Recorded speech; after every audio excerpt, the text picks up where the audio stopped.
The very last thing we talk about is winning.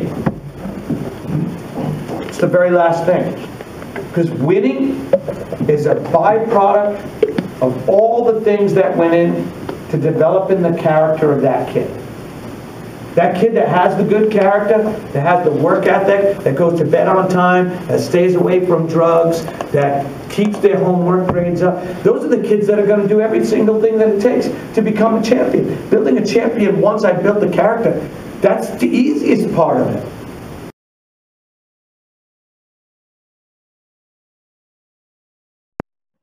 And Anne Maria reached out to me months back and said, you know, would you consider coming to Judocon?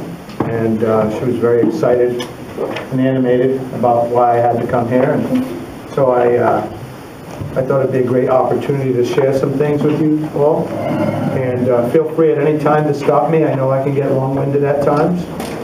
And Anne Maria has asked me to speak about coaching for character. So for me, I'll tell you a little bit about my story. I was a homeless kid from 14 to 16. I'm going to make a real long story short. Judo is what helped save my life. And I like to take that gift that I got of judo and share that with others. My wife and I have taken in, we're at 50 foster children now. Kids that are all either wards of the state or struggling significantly or have had significant domestic problems where they were institutionalized by the state. So we've taken those kids and we've used judo and wrestling to kind of change the way they think and change the way they act. Judo, naturally, the sport alone, will do a lot of great things for children. We learn perseverance. We learn adversity in a controlled environment. People like myself, I learned adversity maybe in an uncontrolled environment. And I understand fully the dangers of learning adversity in our lives in an uncontrolled environment. A large percentage of the people that I was in that situation with were either dead or in prison. And that's just a fact of life. But I've been able to take a sport that I love and impact a group of kids that are a very special group of kids to me. Now, coaching for character, there's a lot of ways that we can discuss this. How many people in this club have been competitors at one time or another? How many people have gone to training camps thinking to themselves, why the hell am I here? This sucks. I'm dying. What is happening? I've been beaten to a bloody mess every single day. What happens a lot of times in those situations is we kind of lose focus as to why we're doing what we're doing. And just like kids, a lot of times they lose focus as to why they're doing what they're doing. And what you have to do is you have to create a culture of complete wraparound services for those kids. Because at different times in their lives, they have different needs, and those needs are going to pull at those kids. So a lot of people here that are running clubs lose kids like wildfire. And they think, oh, judo's too hard, or what am I doing wrong, or la la la. You may not be doing anything wrong, but you may not be doing everything that those kids need. And I'll tell you what I've done at my club. I've created a complete wraparound services for the kids at my club. I have a counselor that comes to the club every single week that the kids can sit down and talk to anytime. Any kid can walk up to that person and talk to her. She's a wonderful lady. We have a room set aside. She'll take the kids in the back room, whether it be they're having problems at home, whether it be they're having problems at school, whatever it may be. I'm very clear with my kids on a lot of things. We have a homework club. I hired a tutor to sit in that room with them every single day from 3 to usually 5 o'clock. So they get out of school, they come to the dojo, they do their strength training. We have a strength and conditioning coach. They get out of strength and conditioning, they go into the tutoring program. If they need to go into the counselor, they go into the counselor, but otherwise they have a free hour. Some kids have private lessons. I go around to each individual kid and I talk to them about their schooling.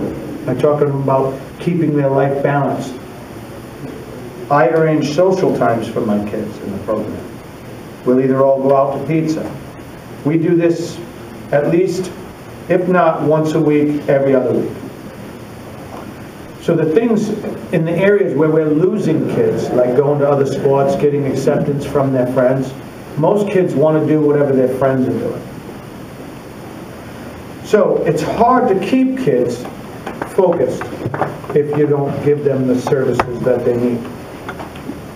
One of the biggest things that I find is that people don't understand that kids want to do whatever their friends are doing. So if you create an environment at your club where these kids are getting everything they need, and they're getting their friends and their social hour and their support physically, mentally, spiritually, whatever they need. If you provide all those things for them, they'll be able to excel, but it goes even further. Coaching for character. How many of you have discussed with your students why they are doing what they're doing? How many reinforce it every single week? Because it's easy to come off track. It's real simple to say to a kid, hey, you're doing this because you want to stay in shape and you want to become a better person, blah, blah, blah. They hear that once from you. Well, guess what? If that kid's with you for 2 hours a night, he's with the rest of the world for 22 more hours. So you have to constantly reinforce why they're doing what they're doing. Why are we training so hard? Why are you competing? Do you need to compete or do you want to compete? You have to instill and empower these kids with a positive frame of mind. And it requires effort on your part. How many sat down with every single student on their team and looked at their report cards with them? How many people, how many coaches in this room made calls to colleges and college recruiters and set up appointments for their kids to go to visit colleges? Every week. I did multiple college visits this week, and I was on the phone for no less than 10 to 15 hours this week speaking to colleges about my kids, why they fit their programs, what kind of monies they have. I sit down and go over their report cards with them.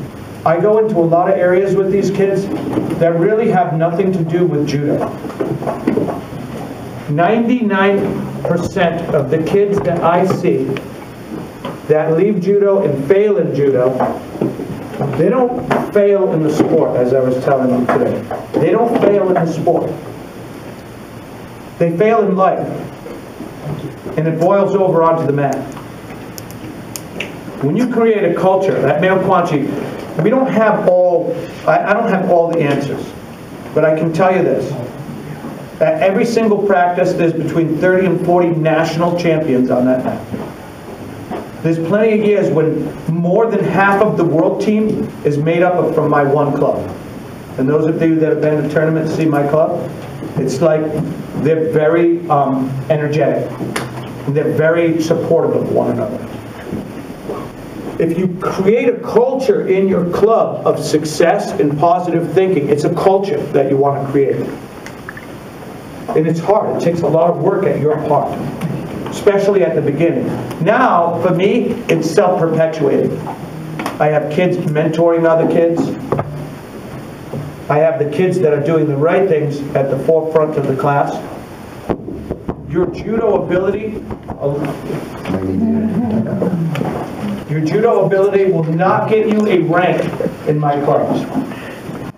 Being able to regurgitate the Goku no Waza and being a national champion mean exactly, if not nothing to me, certainly doesn't mean everything to me. I mean, a lot of people comment on my club all the time, everywhere I go.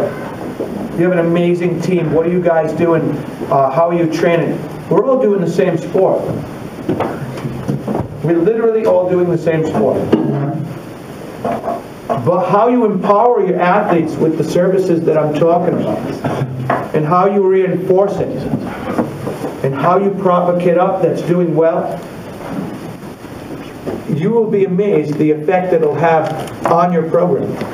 You'll be amazed how it will keep kids in your club because they're getting everything they need. The parents are looking and seeing kids that had C's, D's, F's on their report cards now have A's and B's. If I can do that with a bunch of kids, some of them, a large percentage of them at which were either homeless or gangbanging or something crazy, if I can do that with that group of kids, for sure as this, everybody can do it, with every group. So coaching for character, there's a lot to that when we talk about it. It's more about a culture than any one thing that we're going to say to a kid. Yes, I can inspire a kid through a conversation. He's inspired, he walks out the door, he goes to bed, wakes up the next day, that's gone. That's done. Kid, that's a history of a kid. It's day in and day out what you show your kids. Day in and day out. Are you participating in every single class? Are you positive with your kids? Do you hold the same standards for yourself as you hold for your kids? I know what I do. And you know what I do also is I make my kids, every single month we get involved in some type of charity work at my club. You'll see it when we do it online. A lot of times we'll do food drives. This time of year we'll do a food drive.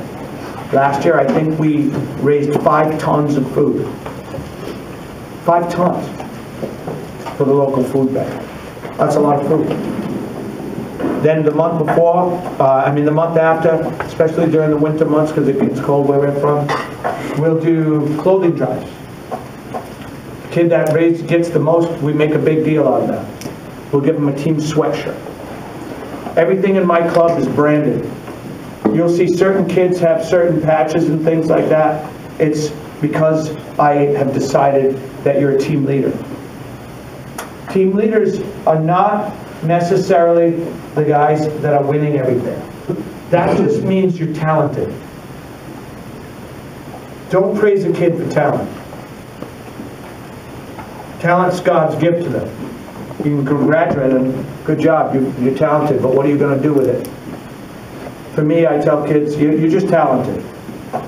That's nothing special. That's a gift that you've been given. What are you going to do with it?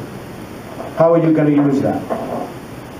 I make a bigger deal out of our kids being on the National Honor Society than I do of my kids being national champions.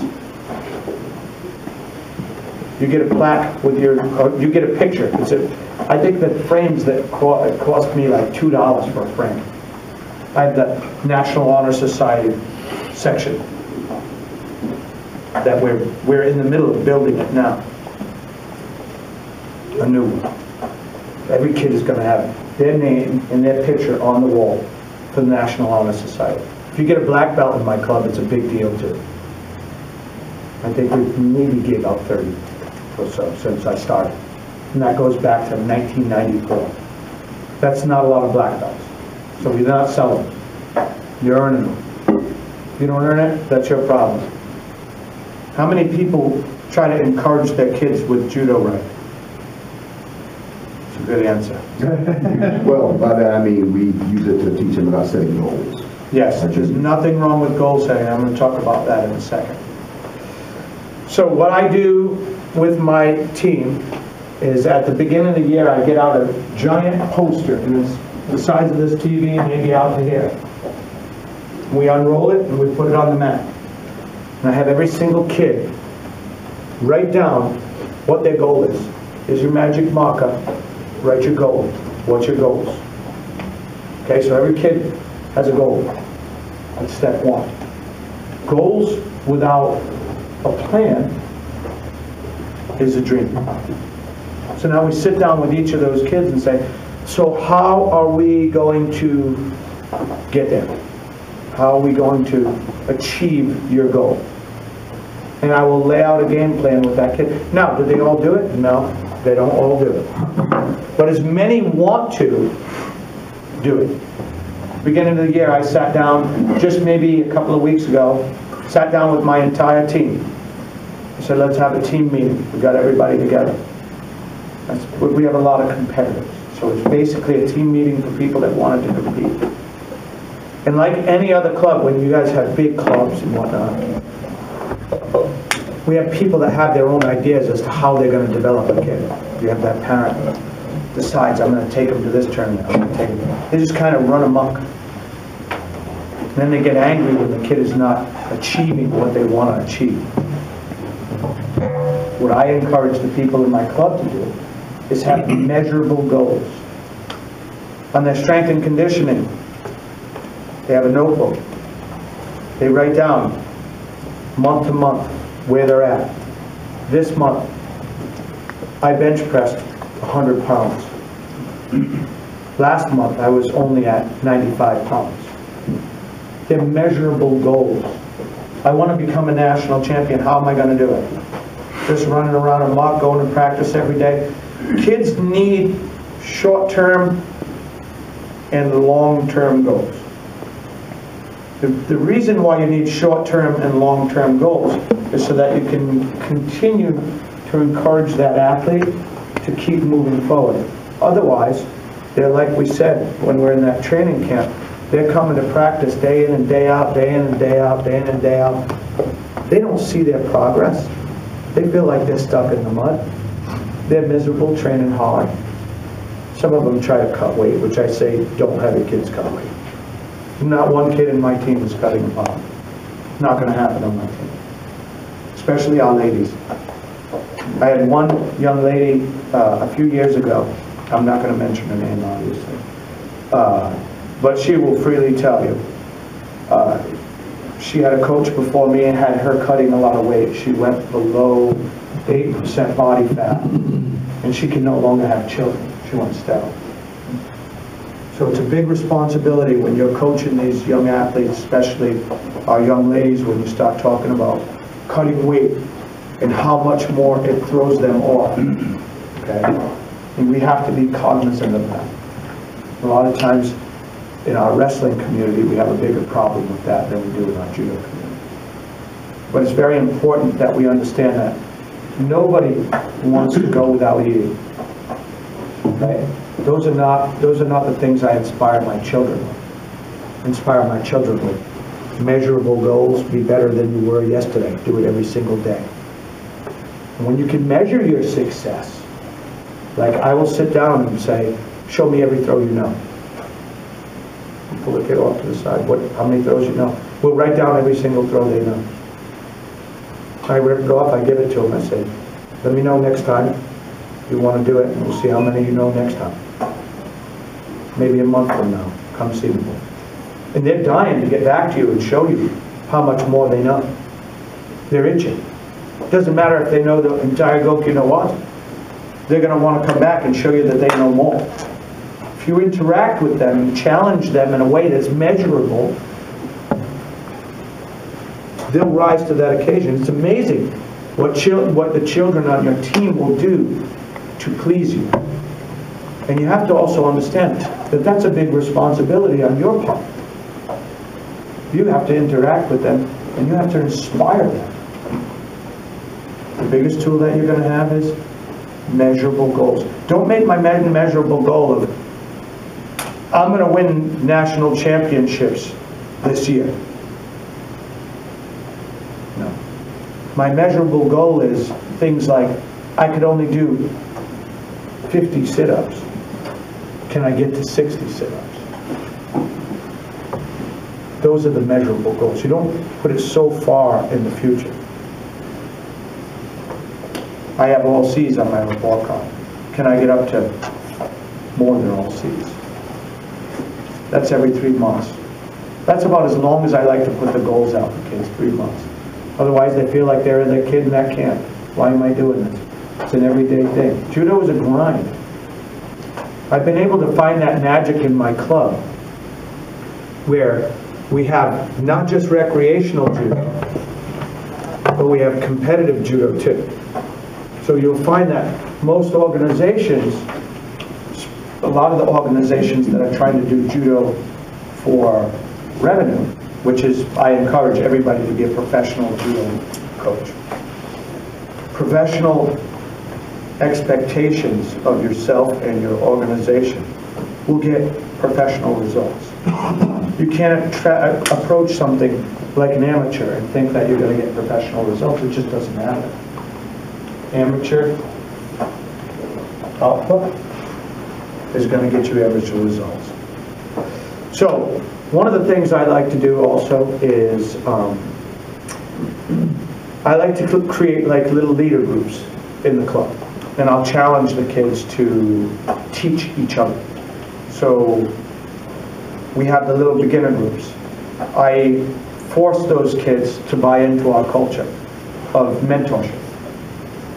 I want you to teach this. I'll use my daughter Celine as an example. I'll say, I want you to teach this group of 4 kids this group of throws. 1, 2, 3, 4, 5. Whatever the throws are.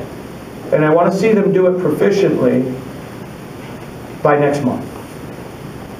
And you'll be amazed how if you give your students some ownership of their program, how much more vested they'll be in that program. We have a great retention rate in my club. We don't necessarily have people that remain competitors, right? But they never leave judo.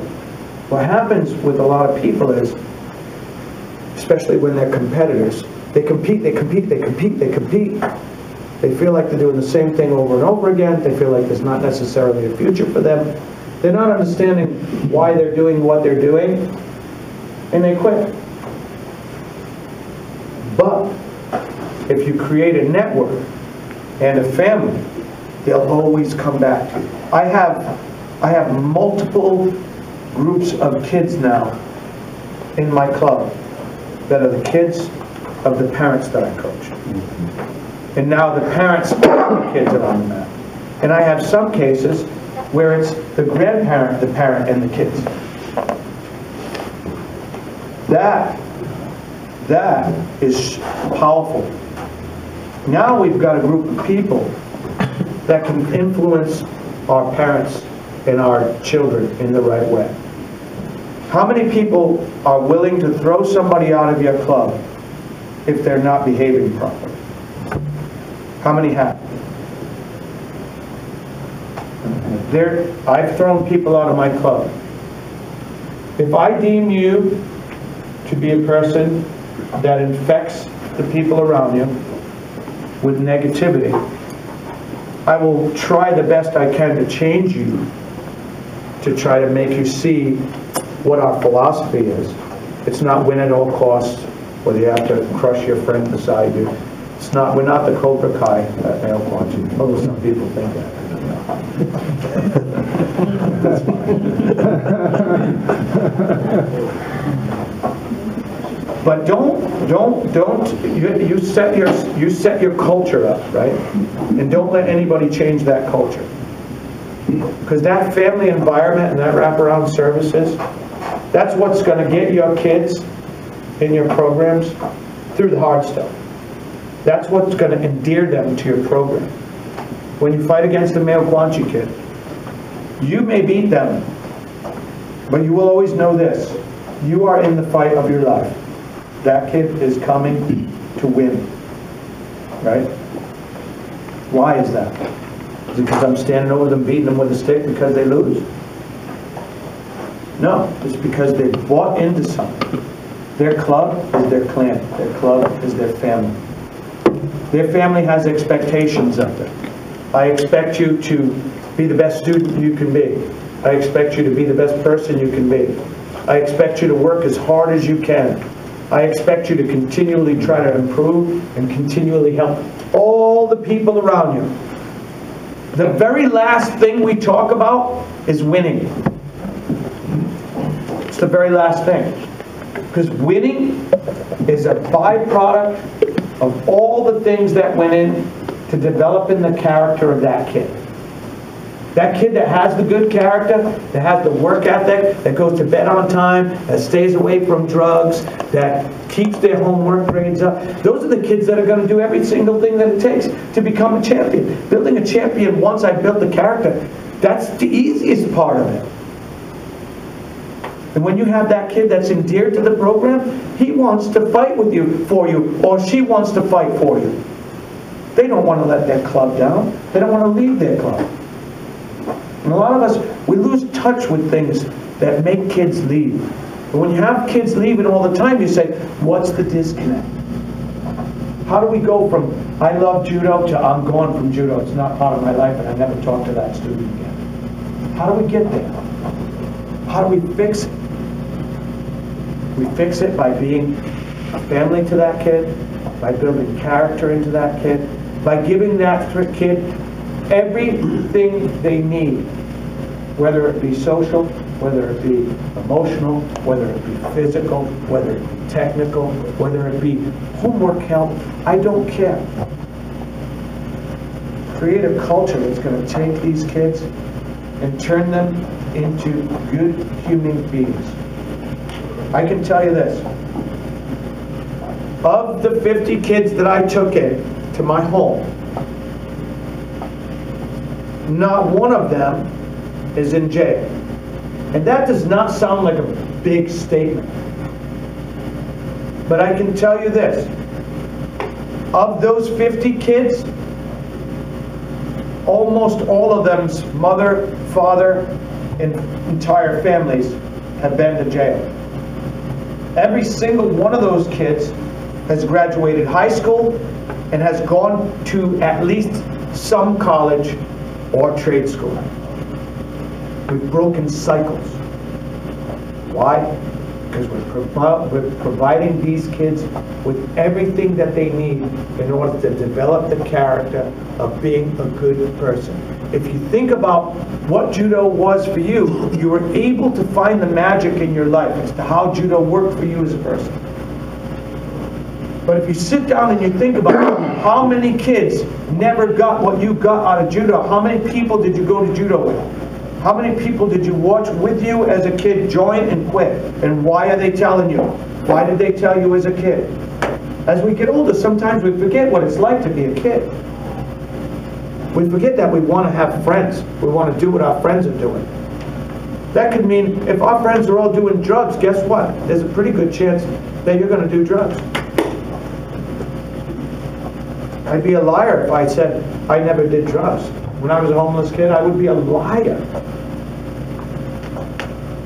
But I know what brought me around. Aside from a beautiful girl that I married. Aside from that. I know the family and the love for this sport that I got brought me around. And you don't realize the lives that you can touch with the sport of judo. And some people think, it's just a sport. And maybe it is, but it's our sport. There's other paths, I'm sure there's other paths to success. There's a lot of successful people in the world. But there's something so special about judo. It's not money. It's allowed me to change the lives of 50 children. And in turn, how many of their kids, and their kids' kids, and their kids' kids' kids, is that going to affect? So if you want to talk about building character in kids, along with the character will come the medals. Medals are simple. I think it was a few years ago, we literally had more than half the world team out of my club. Someone said, how did you do it? You guys must have really trained something special doing it. I said, no, I don't really push tournaments on my kids. They think I'm nuts. I don't. You're selling your program short. If you look at my program and say, oh yeah, it's all about the medals, that's an insult. Because you're missing the greatest part of my club. And if you guys and girls concentrate on the things that are most important, which is these kids' needs, you will find that you will retain them. You will find that you will build character in them.